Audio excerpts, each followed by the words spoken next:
د سالنګ د بیا رغونې پروژې مسؤل وایي چې د سالنګ تونلونه په لوړ کیفیت په دروي برخو کې جوړیږي چې ګڼې اسانتیاوې به ولري. د یادې پروژې مسؤل محمد رحیم سالیزی وایي چې دا تونلونه به د اکسیجن، اطفائیې، برېښنا سیستم او مخابراتي اسانتیاوې ولري. دغه راز دوی وایي چې د سالنګ تونل به ډېر ژر ګټې اخیستنې ته وسپارل شي چې ورسره سم به په ولایتونو کې د خوراکي او سون توکو بیې هم ښکته شي. د سالنګ تونل جوړېدل د افغان حکومت لپاره لاسته راوړنه ده او د افغانانو لپاره یو لوی زیری دی. په یو بل مهم خبر کې اورئ چې جان اڅکزی وایي ټول هغه کسان چې د افغانستان پیژندپاڼې لري بیرته خپل هیواد ته ستنول کیږي.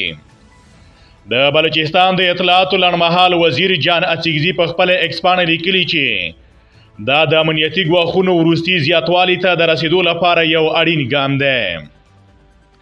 اڅکزي زیاته کړې چې د بنو پرونۍ چاودنه د هغو وسلوالو لخوا ترسره شوي چې د افغان حکومت اسناد لري. هغه وایي دغه ویرونکې پیښه په ترهګریزو کړنو کې د افغاني اسنادو په ځانګړې توګه د پیژندپاڼې په درلودلو سره د اشخاصو ښکیلتیا په ګوته کوي. جان اڅکزي لیکلي چې د 13 اکتوبر په 11 د ژوب په برید کې 6 تنه افغانان ښکیلول. هغه لیکلي چې په خواشینۍ سره دا پیښه د 2023 کال د جنورۍ له میاشتې راهیسې د یو افغان الاصله بریدګر شپږمه پیښه ده. اڅکزي لیکلي چې د وروستیو پیښو وروسته تر ټولو د مخه باید د هغو افغانانو ستنولو لومړیتوب ورکړل شي چې افغاني پیژندپاڼې یا کارتونه لري تر څو د پاکستان امنیت ټینګ شي.